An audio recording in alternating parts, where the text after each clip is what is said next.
வணக்கம் வேந்தரின் உச்சிவேளை பகல் செய்திகளுக்காக ராகப்பிரியா. ஆர்த்தி. முதலில் தலைப்புச் செய்திகள்.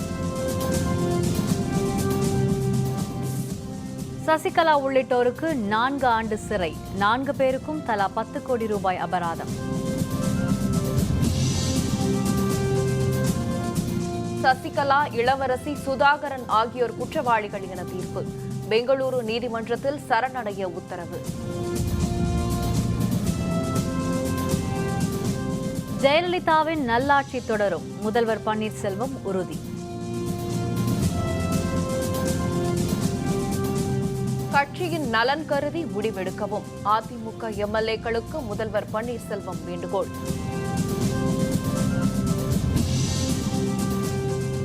சட்டப்பேரவை கட்சித் தலைவராக எடப்பாடி பழனிசாமி தேர்வு, அதிமுக எம்எல்ஏக்கள் கூட்டத்தில் முடிவு.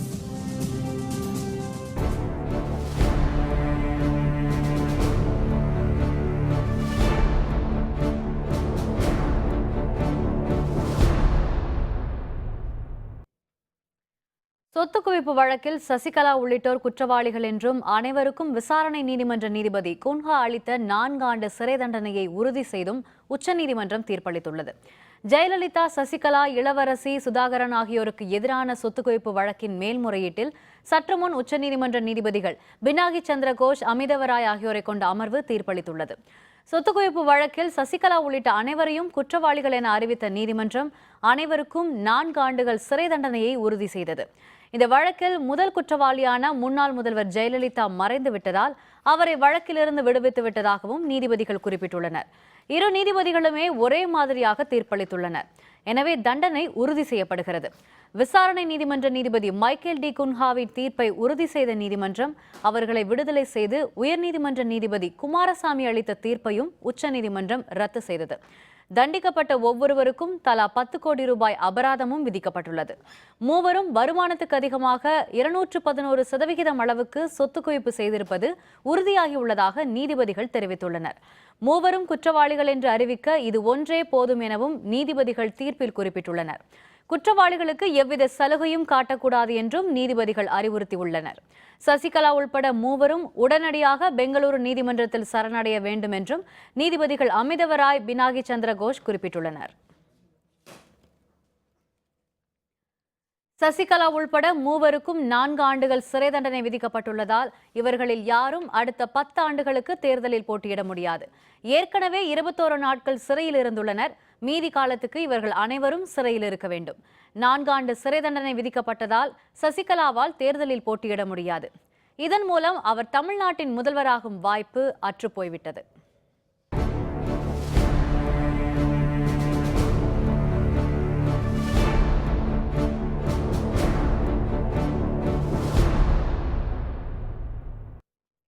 தமிழகத்தில் தற்போது நடைபெற்று வரும் மறைந்த முதல்வர் ஜெயலலிதாவின் நல்லாட்சி தொடரும் என முதல்வர் ஓ பன்னீர்செல்வம் தெரிவித்துள்ளார். அதிமுக பொதுச்செயலர் சசிகலாவிற்கு எதிராக தீர்ப்பு வந்துள்ள நிலையில் முதல்வர் பன்னீர்செல்வம் செய்தியாளர்களை சந்தித்தார். கிரீன்வேஸ் சாலையில் உள்ள தனது இல்லத்தில் திரண்டிருந்த தொண்டர்கள் மற்றும் பத்திரிகையாளர்களிடையே பேசிய அவர், ஜெயலலிதாவின் ஆன்மா இன்னமும் உயிரோடுதான் இருக்கிறது என்றும் தற்போதைய நல்லாட்சி தொடரும் என கூறினார்.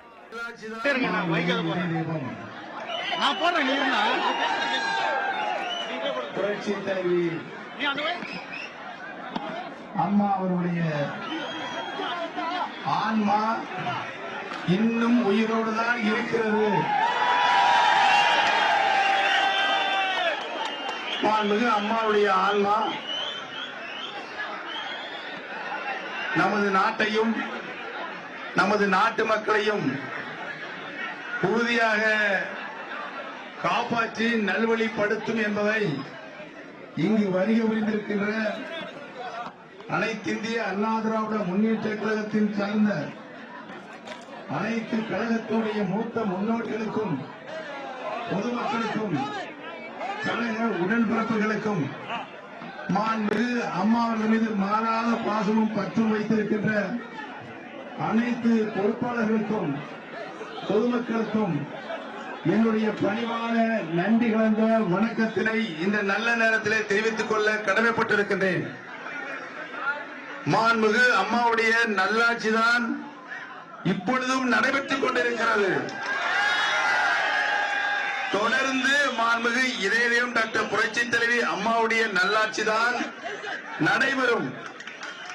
மாண்புமிகு அம்மாவுடைய கொள்கைகளை, கோட்பாடுகளை, மாண்புமிகு அம்மா அவர்கள் கொள்கைகளை, கோட்பாடுகளை உறுதியாக மாண்புமிகு அம்மாவுடைய வழியில் செயல்படும் நம்முடைய அரசு உறுதியாக செயல்படுத்தும் என்பதை நான் இந்த நல்ல நேரத்திலே தெரிவித்துக் கொள்ள கடமைப்பட்டிருக்கின்றேன். முழுவதுமாக அனைத்திந்திய அண்ணா திராவிட முன்னேற்ற கழகத்துடைய மாண்புமிகு சட்டமன்ற உறுப்பினர்களுடைய பெரும்பான்மை ஆதரவுடன் மாண்புமிகு அம்மாவுடைய நல்லாட்சி, இப்பொழுது நடைபெற்றுக் கொண்டிருக்கின்ற நல்லாட்சி தொடரும் தொடரும் தொடரும்.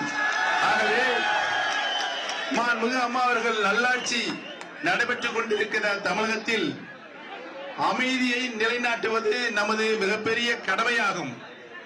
இருக்கின்ற சூழ்நிலையை நாம் பொறுமையோடு பார்த்து நம்முடைய நோக்கம் மாண்புமிகு அம்மா அவருடைய நல்லாட்சியை தொடர்ந்து எந்தவித இடையூறுக்குள்ளாமல் சட்டம் ஒழுங்கை காப்பாற்றுகின்ற வகையில் நம்முடைய செயல்பாடுகள் இருக்க வேண்டும் என்று இந்த நல்ல நேரத்திலே தெரிவித்துக் கொண்டு, கடந்த ஒரு வார காலமாக அனைத்து நிலைகளிலும் இருக்கு பல ஊர்களிலிருந்து பொதுமக்களும் கழகத்தினுடைய கண்மணிகளும் இங்கு வந்து உங்களுடைய நல்லாதரவை தந்தீர்கள்.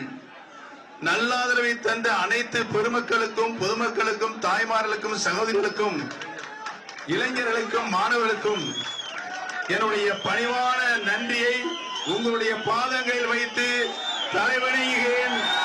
அமைதி காக்கவும், அமைதி காக்கவும், அமைதி காக்கவும் என்று சொல்லி உறுதியாக நம்முடைய தலைமையில் ஆட்சி தொடரும் தொடரும் தொடரும் என்று தெரிவித்துக் கொள்கிறேன். யாருடைய ஆதரவும் இல்லாமல், மாற்று கட்சி, எதிர்கட்சி என்ற யாருடைய ஆதரவும் இல்லாமல் முழுக்க முழுக்க மாண்புமிகு அம்மாவுடைய நல்லாட்சி தொடர்வதற்குத்தான் தமிழகத்துடைய மக்கள் இரண்டாம் முறையாக மாண்புமிகு அம்மாவுடைய ஆட்சியை அமர்த்தினார்கள். அதற்கு பின்னால் நடைபெற்ற நிகழ்வுகள் உங்களுக்கு நன்றாகவே தெரியும். இப்பொழுது மாண்புமிகு அம்மாவுடைய ஆன்மா உயிரோடு இருந்து நம்மை வழிநடத்தி கொண்டிருக்கிறது என்பது சற்று நேரத்திற்கு முன்பாக வந்த தீர்ப்பின் மூலம் உறுதியாக இருக்கிறது. ஆகவே அனைவரும் பொறுமையோடு இருக்க வேண்டும் என்றும் அமைதியாக இருக்க வேண்டும் என்று என்னுடைய அன்பான வேண்டுகோளை ஏற்றுக்கொள்ள வேண்டும் என்று நான் பணிவோடு வேண்டி கேட்டுக்கொள்கின்றேன். நன்றி, வணக்கம்.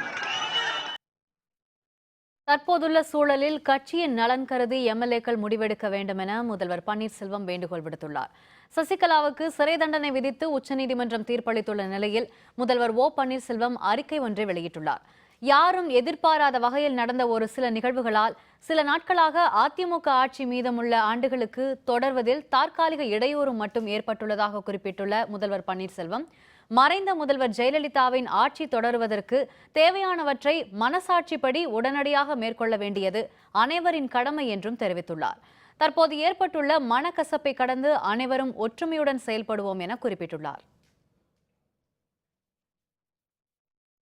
கூவத்தூர் விடுதியில் தங்கியிருக்கும் எம்எல்ஏக்களுடன் சசிகலா ஆலோசனை நடத்தியதை அடுத்து அதிமுகவின் புதிய சட்டப்பேரவை கட்சித் தலைவராக எடப்பாடி பழனிசாமி தேர்வு செய்யப்பட்டுள்ளார். உச்சநீதிமன்ற தீர்ப்பை அடுத்து கூவத்தூரில் அதிமுக எம்எல்ஏக்கள் தங்கியிருக்கும் விடுதியில் தீவிர ஆலோசனைகள் நடைபெற்றன.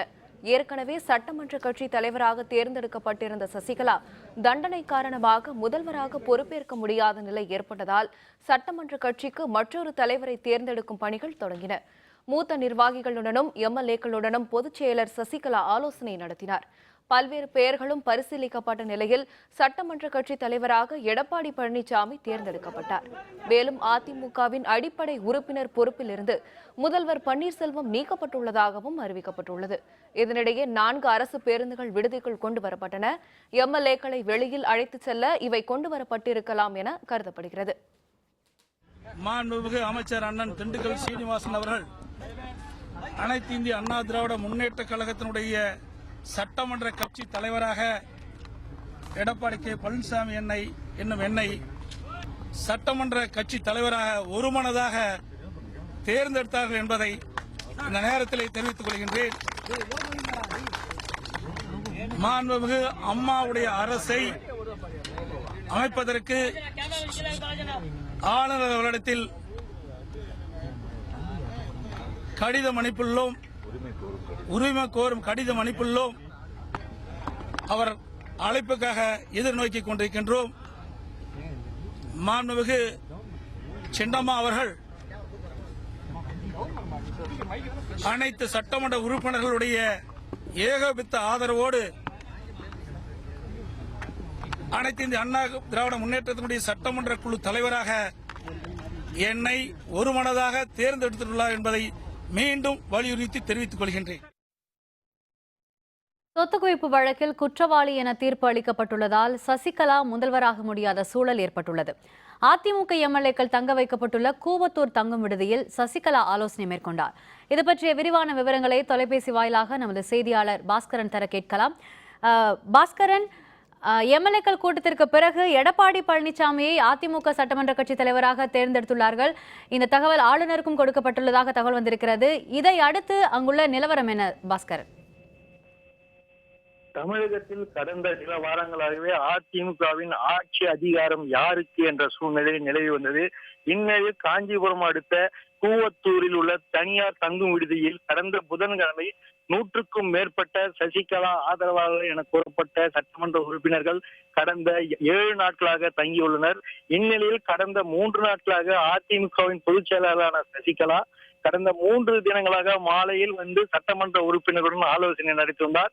நேற்று மாலை 5 மணி அளவில் கூவத்தூர் வந்த சசிகலா சட்டமன்ற உறுப்பினர்களுடன் ஆலோசனை நடத்திவிட்டு செய்தியாளர்களை சந்திக்க போது இன்று சட்டமன்ற உறுப்பினர்களுடைய தங்க உள்ளதாகவும் தெரிவித்தார்.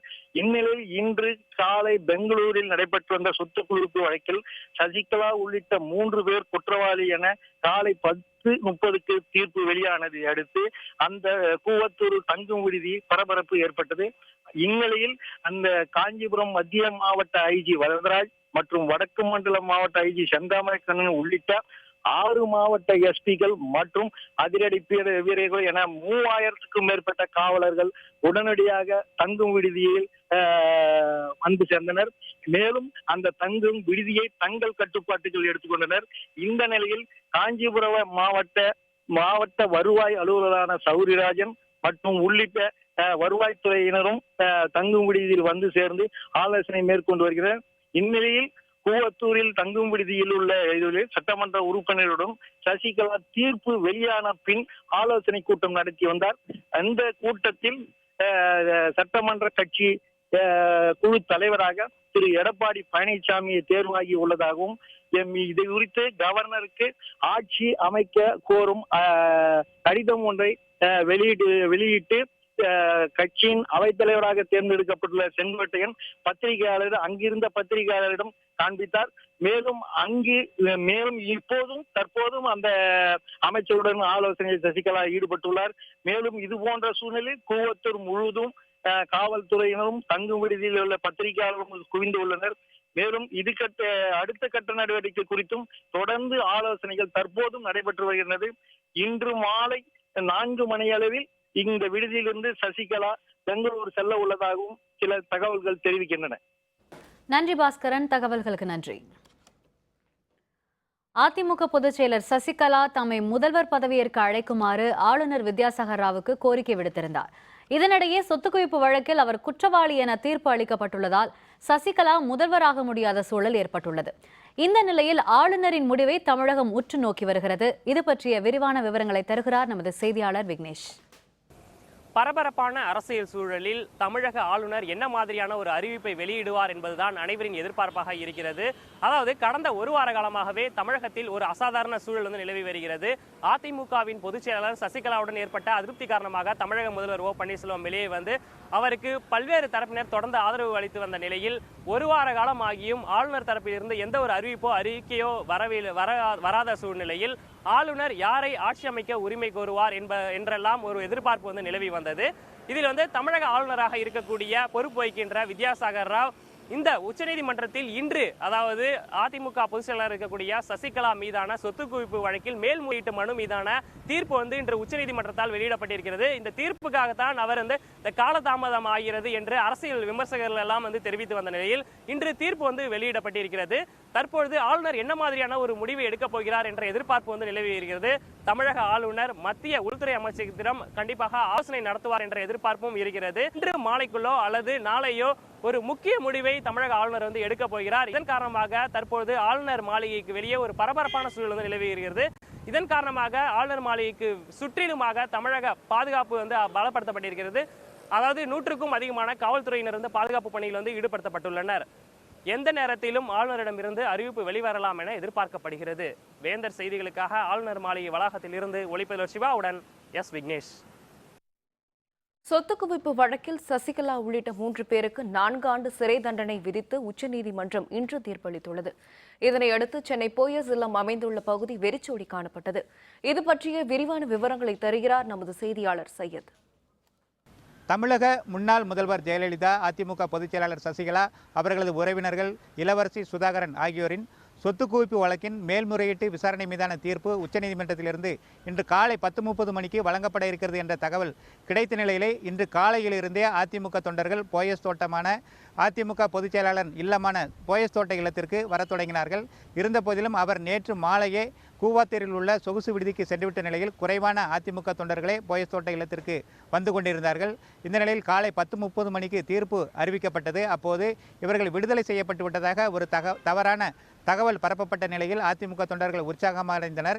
இந்த நிலையில் இவர்களுக்கு தண்டனைகள் உறுதி செய்யப்பட்டு விட்டதாக, அதாவது கடந்த 2014ஆம் ஆண்டு செப்டம்பர் மாதம் 27ஆம் தேதி பெங்களூர் சிறப்பு நீதிமன்றத்தில் நீதிபதியான மைக்கேல் டி குன்கா வழங்கிய தீர்ப்பு உறுதி செய்யப்பட்டுவிட்ட நிலையில் சசிகலா, இளவரசி சுதாகரன் ஆகியோருக்கு 4 ஆண்டுகள் சிறை தண்டனையும் மேலும் அவர்களுக்கு 10 கோடி ரூபாய் அபராதமும் விதிக்கப்பட்டதை உச்சநீதிமன்ற நீதிபதிகள் உறுதி செய்துவிட்ட நிலையில் இந்த பகுதியில் அதிமுக தொண்டர்கள் சோகமான நிலையிலேயே காணப்பட்டார்கள். மேலும் போயஸ் தோட்ட இல்லத்தை சுற்றிலும் பரபரப்பு நிலவியது. இந்த நிலையில் ஏராளமான போலீசார் அந்த பகுதியில் குவிக்கப்பட்டார்கள். அடுத்த கட்டமாக அதிமுக பொதுச் செயலாளர் சசிகலா ஏற்கனவே தமிழக முதல்வராக பதவியேற்பதற்கு ஆளுநர் வித்யாசாகர் ராவிடம் அழைப்பு விடுத்த நிலையில் அடுத்த கட்டமாக அதிமுகவில் என்ன நடக்கும் என்பது அறியாத நிலையில் அதிமுக தொண்டர்கள் சோகமாகவே காணப்படுகிறார்கள். மேலும் 4 ஆண்டுகளுக்கு இவர்களுக்கு சிறை தண்டனையுடன் அடுத்து 6 ஆண்டுகளுக்கு அதிமுக பொதுச் செயலாளர் சசிகலா தேர்தலில் போட்டியிட முடியாது என்ற நிலையில் அதிமுகவின் அடுத்த கட்ட நிலை என்ன என்பது குறித்து அதிமுக தொண்டர்கள் சோகத்துடனேயே எதிர்பார்த்து காத்திருக்கிறார்கள். வேந்தர் செய்திகளுக்காக சென்னை போயஸ் தோட்ட இல்லத்திலிருந்து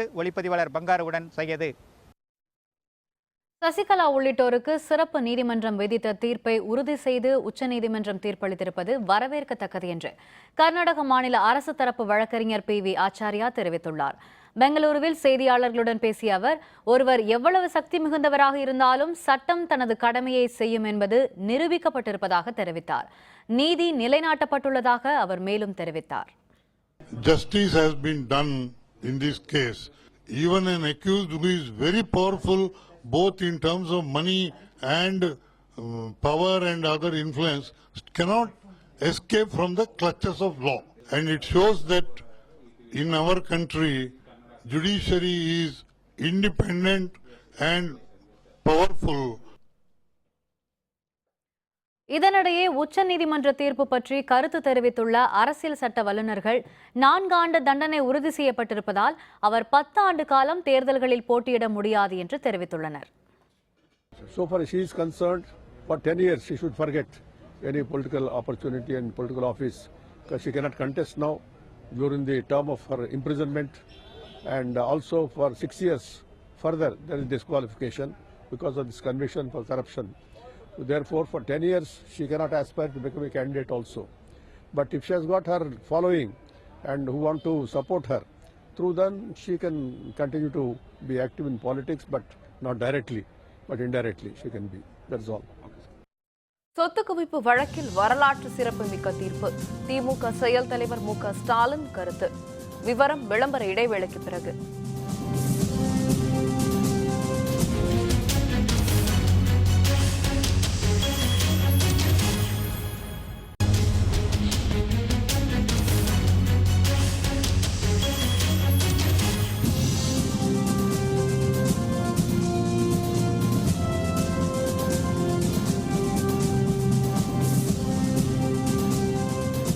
செய்திகள் தொடர்கின்றன. சொத்து குவிப்பு வழக்கில் உச்சநீதிமன்றம் அளித்துள்ள தீர்ப்பு வரலாற்று சிறப்புமிக்க தீர்ப்பாகும் என்று திமுக செயல் தலைவர் மு க ஸ்டாலின் தெரிவித்துள்ளார். சொத்து குவிப்பு வழக்கில் சசிகலா உள்ளிட்டோருக்கு பெங்களூரு தனி நீதிமன்றம் அளித்த தீர்ப்பை உச்சநீதிமன்றம் உறுதி செய்துள்ளது பற்றி திமுக செயல் தலைவர் மு.க.ஸ்டாலின் செய்தியாளர்களுடன் பேசினார். இந்த தீர்ப்பின் மூலம் 21 ஆண்டுகளுக்கு பின்னர் நீதி நிலைநாட்டப்பட்டுள்ளதாகவும் மேலும் தெரிவித்த ஸ்டாலின், ஆளுநர் காலம் தாழ்த்தாது நிலையான ஆட்சி அமைய நடவடிக்கை எடுக்க வேண்டும் என்றும் மேலும் தெரிவித்தார். நீண்ட ஆண்டுகளுக்கு பிறகு, குறிப்பாக 21 ஆண்டுகளுக்கு பிறகு நீதி நிலைநாட்டப்பட்டிருக்கு. வரலாற்று சிறப்புக்குரிய வகையில் இந்த தீர்ப்பு அமைந்திருக்கிறது. உடனடியாக ஒரு நிலையான ஆட்சியை உருவாக்கி தருவதற்கு கவர்னர் அவர்கள் நடவடிக்கை எடுக்க வேண்டும் என்று நான் வற்புறுத்தி திராவிட முன்னேற்றக் கழகத்தின் சார்பில் கேட்டுக்கொள்கிறேன். இதனைத் தொடர்ந்து திமுக பொதுச்செயலர் அன்பழகனை ஸ்டாலின் சந்தித்து வாழ்த்து தெரிவித்தார். பின்னர் செய்தியாளர்களுடன் பேசிய அன்பழகன், 20 ஆண்டுகளாக நடைபெற்ற வழக்கில் வெற்றி கிடைத்துள்ளதாக தெரிவித்தார். ஏற்கனவே 20 ஆண்டுகளாக இந்த வழக்கை பொய் என்று சொல்வதற்காக, உண்மையல்ல என்று சொல்வதற்காக பல்வேறு நீதிமன்றங்களில் அவர்கள் ஈடுபட்டும் கடைசியாக வந்த தீர்ப்பு, இந்த தீர்ப்பு என்ற முறையில் குற்றவாளிகள் உண்மையான குற்றம் செய்திருக்கிறார்கள் என்ற அடிப்படையில் அவர்களுக்கெல்லாம் 4 ஆண்டு தண்டனை தந்திருக்கிறார்கள். ஆக இந்த வழக்கு உண்மை என்பதை இந்த வழக்கு முடிவு மூலமாக நாடு உணர்ந்து கொள்ளும் என நான் நம்புகிறேன். உச்சநீதிமன்றத்தின் தீர்ப்பை சசிகலா ஏற்க வேண்டும் என தமிழக காங்கிரஸ் தலைவர் திருநாவுக்கரசர் கேட்டுக் கொண்டுள்ளார். சென்னை சத்தியமூர்த்தி பவனில் செய்தியாளர்களை சந்தித்த அவர், சொத்து குவிப்பு வழக்கு தொடர்பான தீர்ப்பை சசிகலா ஏற்க வேண்டும் என தெரிவித்தார். உச்சநீதிமன்றத்தினுடைய தீர்ப்பு, அதுவும் ஒரு ஜட்ஜ் அல்ல, 2 நீதிபதிகளுடைய தீர்ப்பு. அந்த தீர்ப்பு எல்லோரையும் கட்டுப்படுத்தும். அந்த தீர்ப்பை அதுக்கு மேலே எனக்கு தெரிஞ்ச வரைக்கும் ஒன்றும் அப்பீல்லாம் கிடையாது. அதனால் அது இறுதி தீர்ப்பு, இது எல்லோரையும் கட்டுப்படுத்தும். எல்லோரும் உச்சநீதிமன்றத்தினுடைய தீர்ப்பை ஏற்க வேண்டும். சொத்து குவிப்பு வழக்கில் சசிகலாவிற்கு விதிக்கப்பட்ட தண்டனையை உச்சநீதிமன்றம் உறுதி செய்ததை அடுத்து தேனியில் உள்ள முதல்வர் பன்னீர்செல்வம் அலுவலகம் முன்பு அவரது ஆதரவாளர்கள் பட்டாசு வெடித்து கொண்டாட்டத்தில் ஈடுபட்டனர். தேனியில் உள்ள முதல்வர் பன்னீர்செல்வம் அலுவலகம் முன்பு கூடிய அவரது ஆதரவாளர்கள் உச்சநீதிமன்ற தீர்ப்பை வரவேற்று மகிழ்ச்சி தெரிவித்தனர். அவர்கள் பட்டாசு வெடித்தும் இனிப்பு வழங்கியும் கொண்டாட்டத்தில் ஈடுபட்டனர்.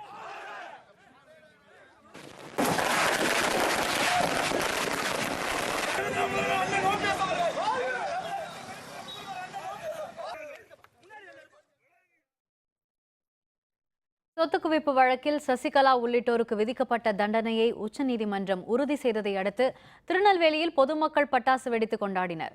சொத்து குவிப்பு வழக்கில் மறைந்த முன்னாள் முதல்வர் ஜெயலலிதா, சசிகலா, இளவரசி, சுதாகரன் ஆகியோருக்கு விதிக்கப்பட்ட 4 ஆண்டு சிறை தண்டனையை உச்சநீதிமன்றம் இன்று உறுதி செய்தது.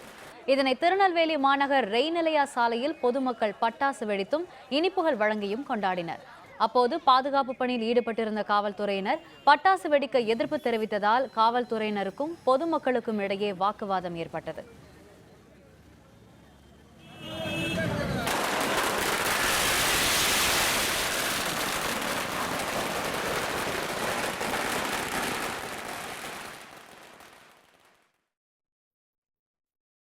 சொத்து குவிப்பு வழக்கில் மறைந்த முதல்வர் ஜெயலலிதா மற்றும் சசிகலா உள்பட 4 பேரின் விடுதலையை எதிர்த்து தொடரப்பட்ட மேல்முறையீட்டு வழக்கில் உச்சநீதிமன்றம் தீர்ப்பளித்துள்ளது. சொத்து குவிப்பு வழக்கு கடந்து வந்த பாதையை தற்போது காணலாம். ஜூன் 14, 1996 ஜெயலலிதா 1991 முதல் 96 வரை முதல்வராக இருந்தபோது வருமானத்துக்கு அதிகமாக 66.65 கோடி ரூபாய் அளவுக்கு சொத்து சேர்த்ததாக அவர் மீதும் சசிகலா, இளவரசி, சுதாகரன் உட்பட 4 பேர் மீதும் வழக்கு தொடரப்பட்டது. செப்டம்பர் 27, 2014 18 ஆண்டுகளாக நடந்த இந்த வழக்கில் ஜெயலலிதா, சசிகலா, இளவரசி மற்றும் சுதாகரன் ஆகியோருக்கு 4 ஆண்டுகள் சிறை தண்டனை விதித்து சிறப்பு நீதிமன்ற நீதிபதி ஜான் மைக்கேல் டி குன்கா தீர்ப்பளித்தார்.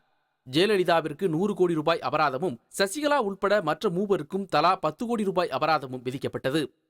செப்டம்பர் 29, 2014 இந்த தீர்ப்பை எதிர்த்து ஜெயலலிதா தரப்பு கர்நாடக உயர்நீதிமன்றத்தில் மேல்முறையீடு செய்து ஜாமீன் கோரியது. அக்டோபர் 7, 2014 ஜாமீனை நிராகரித்த கர்நாடக உயர்நீதிமன்றம் ஜாமீன் தர எந்த முகாந்திரமும் இல்லை என அறிவித்தது. அக்டோபர் 9, 2014 ஜாமீன் வழங்கக் கோரி உச்சநீதிமன்றத்தில் ஜெயலலிதா தரப்பு மனு செய்தது. அக்டோபர் 17, 2014 உச்சநீதிமன்றம் ஜாமீன் வழங்கியது. அக்டோபர் 18, 2014 21 நாள் சிறைவாசத்திற்கு பின் ஜெயலலிதா ஜாமீனில் விடுவிக்கப்பட்டார். ஜனவரி 5, 2015 கர்நாடக உயர்நீதிமன்றத்தில் CR குமாரசாமியை நீதிபதியாக கொண்ட சிறப்பு அமர்வு மேல்முறையீட்டு மனு மீதான விசாரணையை ஜனவரி 5ஆம் தேதி தொடங்கி 41 நாட்களில் நிறைவு செய்தது. மே 11, 2015 ஜெயலலிதா தரப்பினர் செய்த மேல்முறையீட்டின் மீதான விசாரணையின் முடிவில் நீதிபதி CR குமாரசாமி விசாரணை நீதிமன்றத்தின் தண்டனையை ரத்து செய்து நால்வரையும் விடுதலை செய்து தீர்ப்பளித்தார். ஜூலை 6, 2015 இந்த விடுதலையை எதிர்த்து கர்நாடக மாநில அரசு மற்றும் திமுக பொதுச் செயலர் அன்பழகன் ஆகியோர் சார்பில் உச்சநீதிமன்றத்தில் மேல்முறையீட்டு மனுக்கள் தாக்கல் செய்யப்பட்டன. ஜூன் 7, 2016 இந்த மனுக்கள் மீதான விசாரணை கடந்த ஆண்டு ஜூன் மாதம் 7ஆம் தேதி முடிவடைந்த நிலையில் தீர்ப்பை உச்சநீதிமன்ற நீதிபதிகள் ஒத்திவைத்தனர். இந்த வழக்கில் இன்று காலை 10:30 மணிக்கு நீதிபதிகள் பினாக்கி சந்திரகோஸ், அமிதவராய் ஆகியோரை கொண்ட அமர்வு தீர்ப்பளித்தது. சொத்து குவிப்பு வழக்கில் சசிகலா உள்ளிட்ட அனைவரையும் குற்றவாளிகள் என்றும் அனைவருக்கும் 4 ஆண்டுகள் சிறை தண்டனை என்றும் அறிவித்தது. இந்த வழக்கில் முதல் குற்றவாளியான முன்னாள் முதல்வர் ஜெயலலிதா மறைந்து விட்டதால் அவரை வழக்கிலிருந்து விடுவித்து விட்டதாகவும் நீதிபதிகள் குறிப்பிட்டுள்ளனர். விசாரணை நீதிமன்ற நீதிபதி மைக்கேல் டி குன்காவின் தீர்ப்பை உறுதி செய்த நீதிமன்றம் அவர்களை விடுதலை செய்து உயர்நீதிமன்ற நீதிபதி குமாரசாமி அளித்த தீர்ப்பையும் ரத்து செய்தது. தண்டிக்கப்பட்ட ஒவ்வொருவருக்கும் தலா 10 கோடி ரூபாய் அபராதமும் விதிக்கப்பட்டுள்ளது. சசிகலா உள்பட மூவரும் உடனடியாக பெங்களூரு நீதிமன்றத்தில் சரணடைய வேண்டும் என்றும் நீதிபதிகள் குறிப்பிட்டுள்ளனர். மீண்டும் தலைப்புச் செய்திகள். சசிகலா உள்ளிட்டோருக்கு 4 ஆண்டு சிறை, 3 பேருக்கும் தலா 10 கோடி ரூபாய் அபராதம்.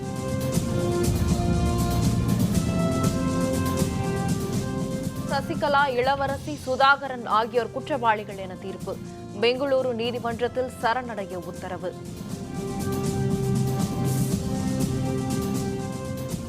ஜெயலலிதாவின் நல்லாட்சி தொடரும், முதல்வர் பன்னீர்செல்வம் உறுதி.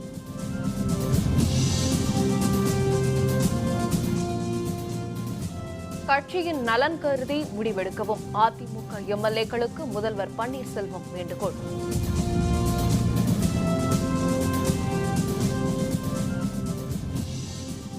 சட்டப்பேரவை கட்சித் தலைவராக எடப்பாடி பழனிசாமி தேர்வு, அதிமுக MLA-க்கள் கூட்டத்தில் முடிவு.